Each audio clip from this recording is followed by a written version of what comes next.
All right. So, dividend cuts. A couple weeks ago, we got a dividend cut. And I have to admit, I got a little worried myself. My brother got a lot of bit of worried because my brother has a lot more money in BITO than I do. And yeah, you got to diversify your portfolio. Anyhow, don't be too terribly afraid of dividend cuts. People will fear mongrel you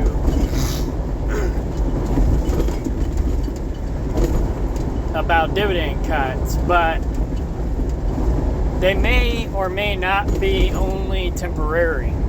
And the temporary status may be only 2 weeks, or it could be a year. For example, BITO did their dividend cut 2 weeks ago, or maybe it was 3 weeks ago. I can't remember exactly. Well, let's see if we can check the timestamp on this. Oh, here we go. Hang on. We go. What the?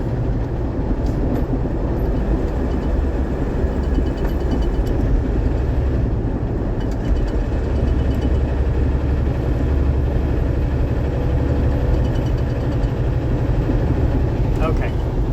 Where was I? Here we go.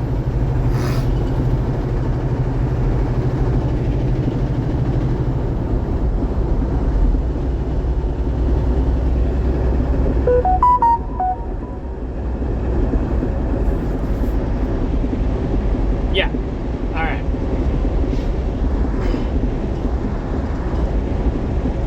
Speed warning. Speed warning.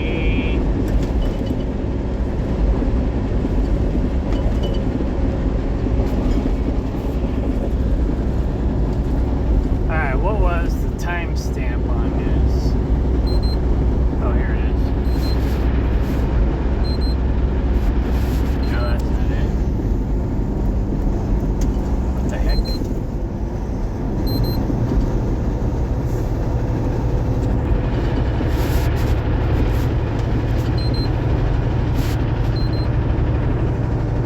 Oh, here it is. So February 5th, and it is now February 18th. So yeah, about 2 weeks ago.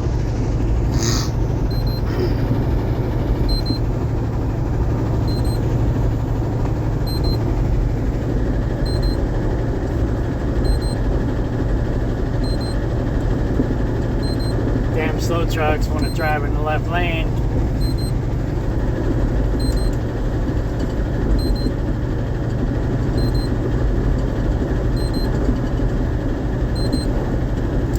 Might as well try to go around it. Make me pass on the right. Truck stop and service. 2.5 miles. This is a tanker driver. He should know better. Tanker drivers are supposed to be the more professional drivers out here.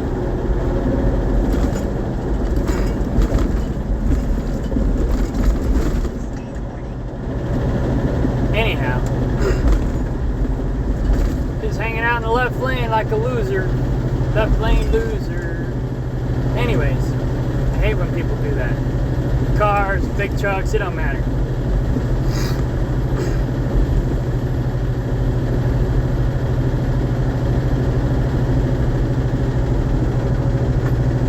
Idiots. Stupid truck driver. Anyways. Okay. So about 2 weeks ago, we got a dividend cut. Like I said, I got a little worried myself. My brother was freaking out a little bit too. And is this guy speeding up on me? So I get out in the left lane to pass, and this guy in the right lane speeds up. Yeah. What's up with that? What's the matter with you? Hate when they do that too. That's a truck driver also. Anyway. Now he's slowing back down again. Maybe that's why Oakley was hanging out in the left lane.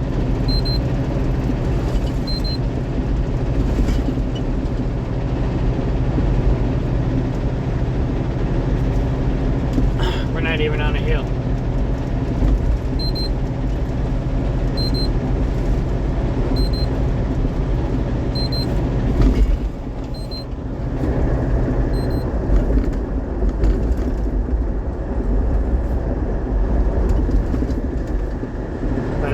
Governed at 1 mile an hour faster than this guy, so I'm not gonna be able to pass him. Because when I try to pass him again, he'll speed back up again. Anyway,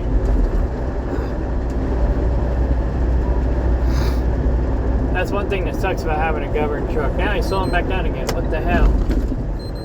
All right, we're jumping out.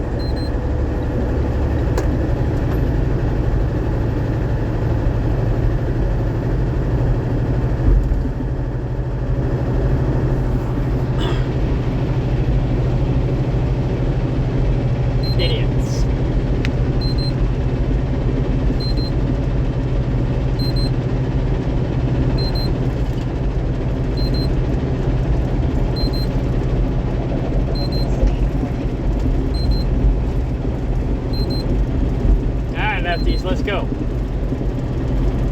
Alright, there you go. Good job, good job.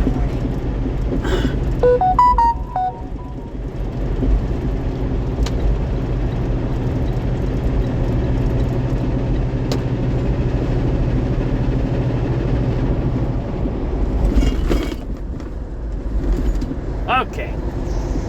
Where was I? Dividend cuts. So, don't worry too much about dividend cuts, but also don't put all your eggs in one basket.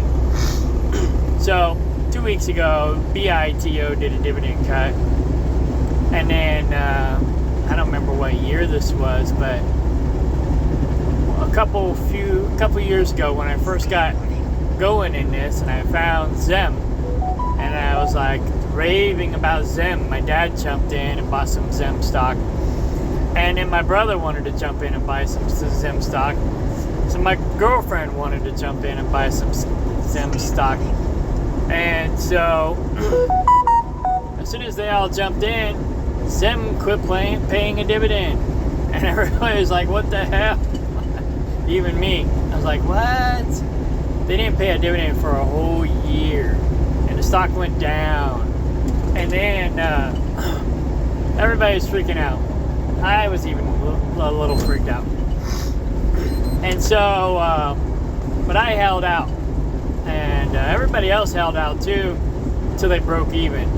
When they broke even, they cashed out. And then I waited till the stock went back up.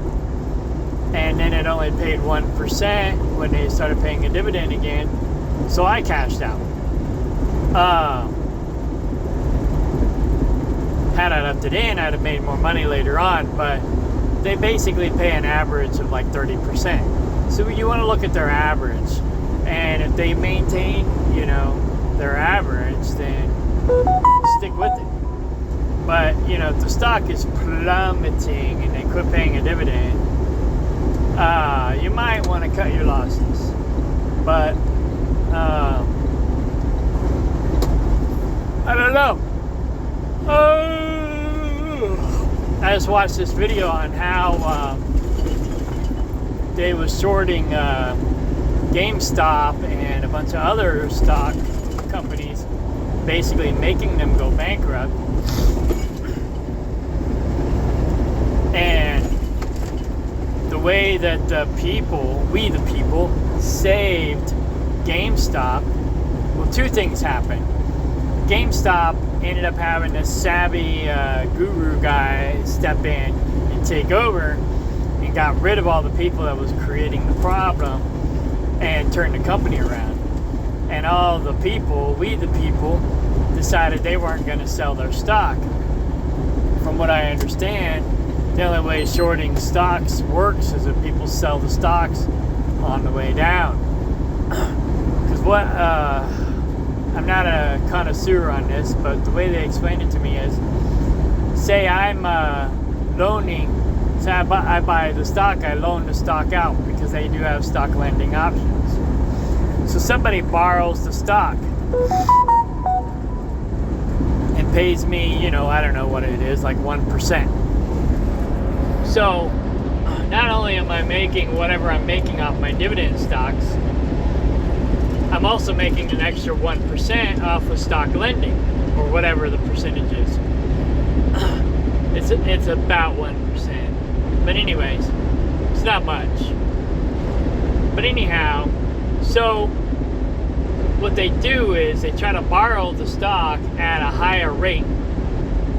And then they sell it when it goes up higher, and then they hope that the stock goes down so they can buy it back when the stock goes down.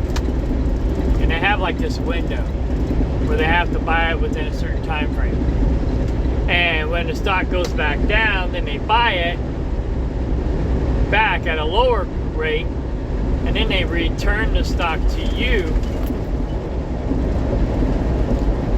the person they borrowed it from.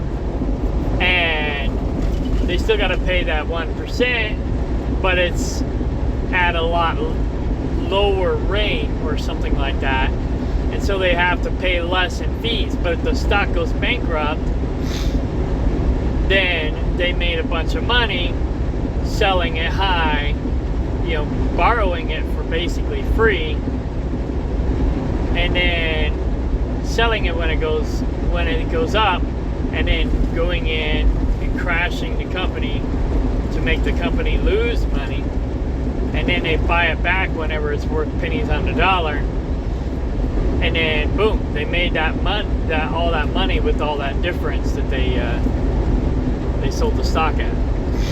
So versus when they bought it back. And then the stock goes bankrupt, and so then they don't have to pay back all that. They don't have to pay back the stock because there is no stock. It's worthless. So it's kind of weird and crazy how it works, but apparently some savvy criminal guru guys figured out how to manipulate the system, and they've been bankrupting companies. Now, I don't know if they're doing that with dividend stock companies or if it's just regular stock companies. But I think, personally, dividend stocks might be safer because they're a buy and hold company, buy and hold stock. People are not likely going to sell that stock. And so from what I understand is, if the only way to short the stock is to make the stock go down and buy the stocks back from the people who are selling them. But if the people aren't selling them, then you can't really buy them back, if that makes sense. So I've never ran into not being able to buy a stock because there's none available, because I don't have that kind of money. But yeah, I'm buying $1 here, $2 there, $20 here, a couple $100 there. I don't have the millions and thousands and billions of dollars to throw at these stocks that some of these guru people have. So I've never really had a problem with, hitting a cap. But yeah, basically, from what I understand is they can't really short the stock and buy it back if we're not selling. And buy and hold companies like dividend stocks are ones that people don't typically sell. So you're typically safe with that. But yeah, if the stock looks like it's going belly up, maybe you don't want to sell. Especially if you're making money off the dividends. And the money off the dividends is making you more than you're losing on the stock. And if people are shorting the stock, then you might want to hold on to that stock because they can't short the stock if you don't sell. If that makes sense. I think I understand it right. Anyways, shorting stocks are risky, but if you're an insider and you're creating the problem and making the company go bankrupt, then I can see how it's not a risk, because you're the one pulling the strings. But anyhow, so yeah, keep an eye out for that. I guess that's another thing we got to watch out for now. Anyway,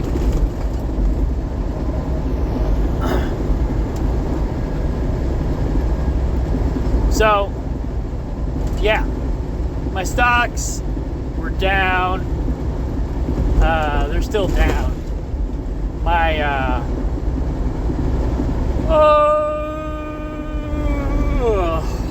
all my stocks are pretty much down, but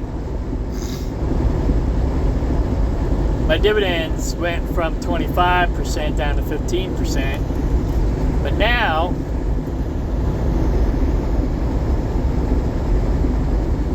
oh, scared me for a second. There we go. My stocks are still down overall.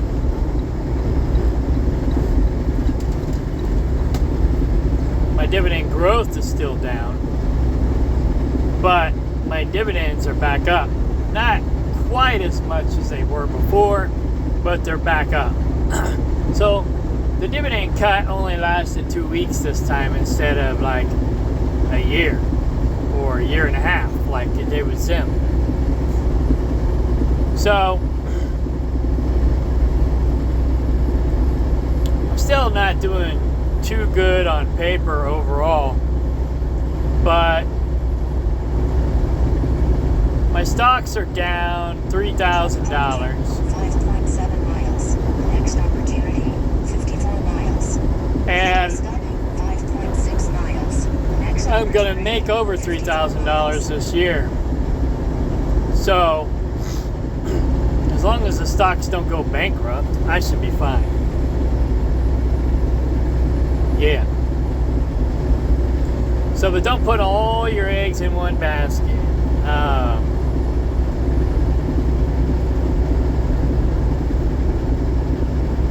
Diversify. Now, I started out with high dividend yielding stocks and some carbon credit stocks because I'm a conspiracy theorist, and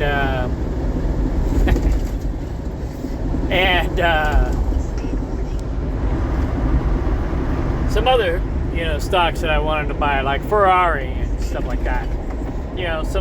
I did buy some lower yielding long term dividend stocks like QQQ, SPY, other SP 500 stocks. I follow this Indian Guru guy and two other dividend investor people. And so basically whatever they say to put my money in, I put my money in. And then I also focus on higher yielding dividend stocks because I'm working on getting myself out of debt. And so it's like they say don't invest in stocks till you get out of debt. Well, that's easier said than done. So what I decided to do was invest in dividend stocks that pay more than the interest rate on my debt. And in that way, when I build this up and I got more money in dividend stocks, then the dividend stocks are basically paying my interest. And so I'm kind of breaking even, sort of. And so that's where I'm at now, is my dividends pretty much pay my interest, most of it anyways. So now I'm focusing on paying down the credit cards, the pickup truck, and I'm just using my dividends to grow my portfolio for now.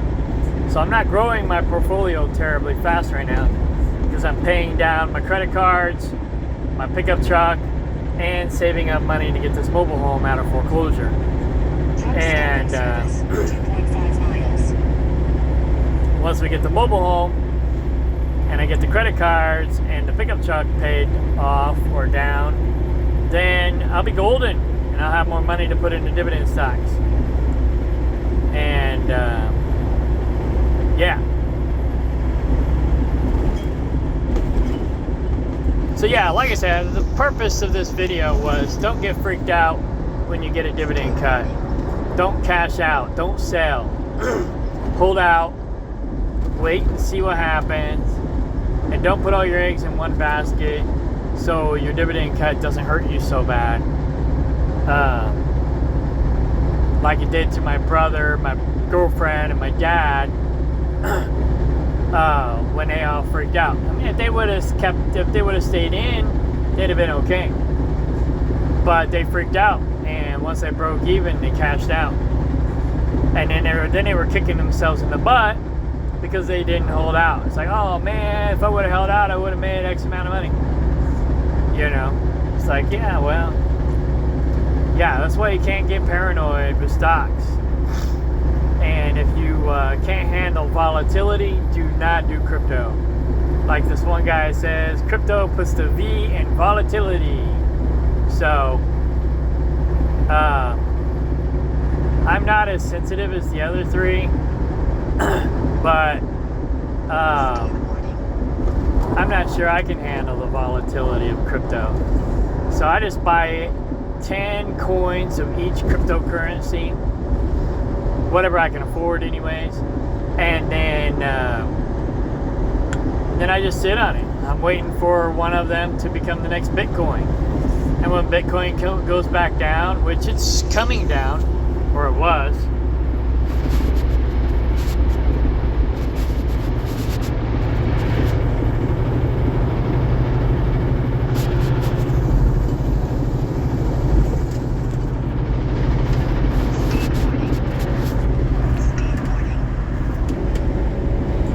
it's still 67,000 a coin.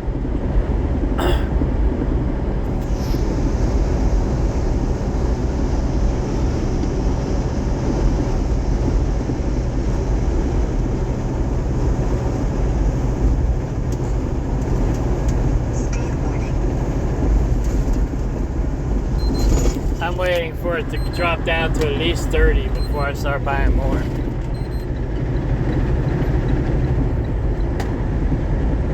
But anyways, yeah, Bitcoin and I think Ethereum are the two most expensive to buy right now. Ethereum's still cheap in comparison, but I've actually made more money.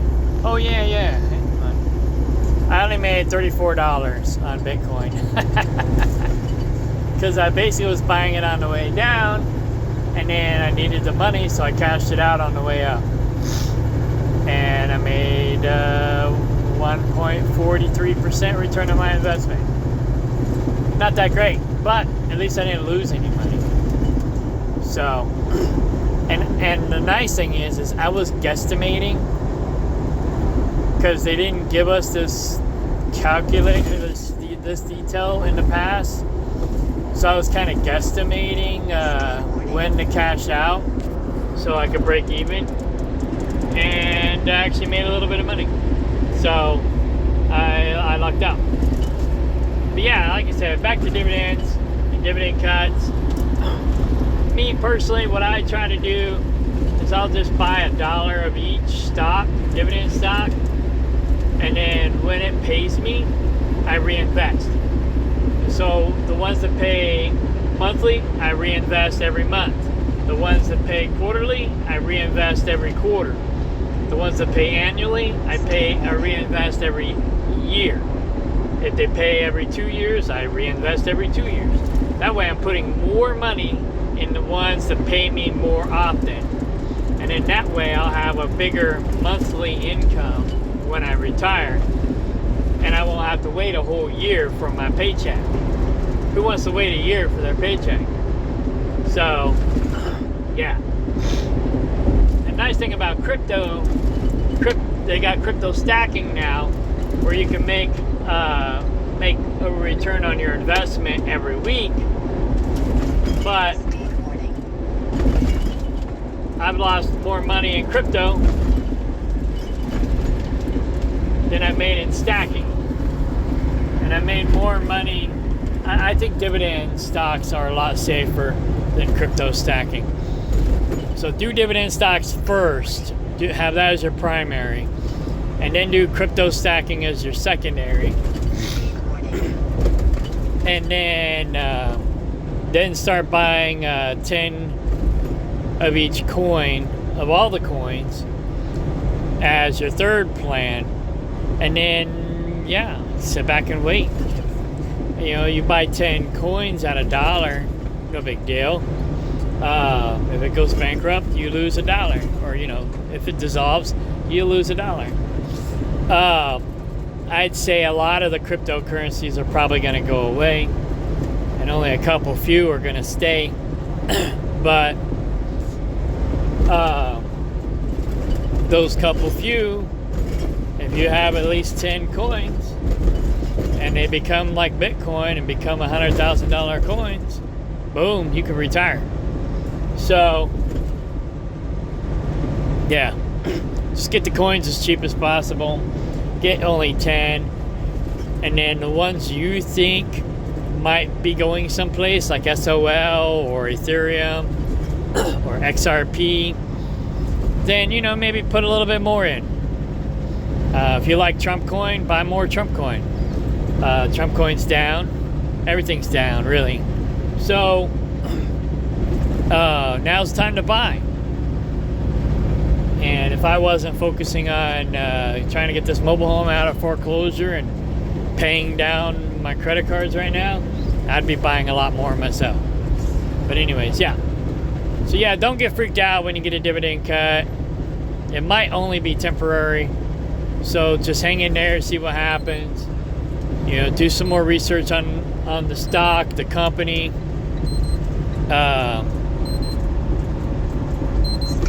Pickup truck, hurry up and pass me so I can get around this guy. Thank you. Here we go. Oh shit. Okay, I gotta back it off because now there's somebody on the shoulder. Come on out there, Alpha. So again, don't freak out. Don't freak out. I know people say that all the time. Don't get emotional. Don't spend money emotionally. Don't follow the hypes. Unless, like in April of 2024, all the big shots were selling off their stock, and people were freaking out, thinking there was going to be a collapse. Well, no. Apparently, they knew the stocks were going to drop for whatever reason. Maybe they were in control of it, like I said, with that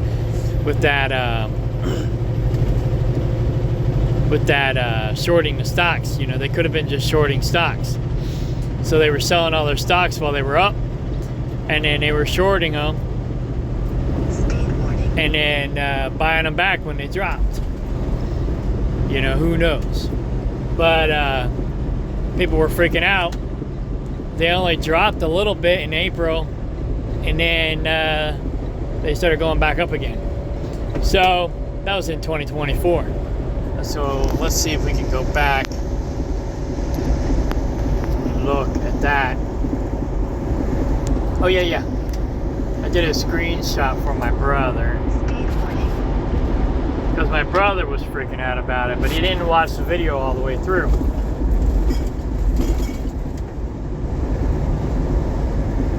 Here we go.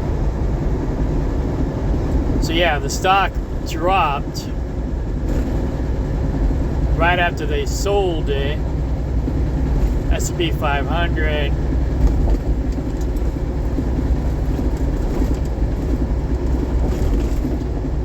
Oh yeah. They sold it in April. So it dropped considerably. It dropped like maybe 5K in the stock market. I mean, but if you got billions in there or millions in there, a $5,000 drop is a big gain when you buy the stock back, you know. So yeah, you just watch these guru people when they sell off all their stocks. you know, sell off yours too, if it's, you know, unless it's like dividend stocks. And then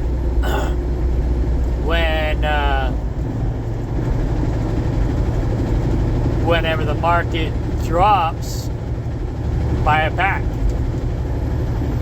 you know, and in that way they can't short the stock like they want to do, you know, basically like GameStop. So anyways, girlfriend's calling. We'll talk to you later. Bye.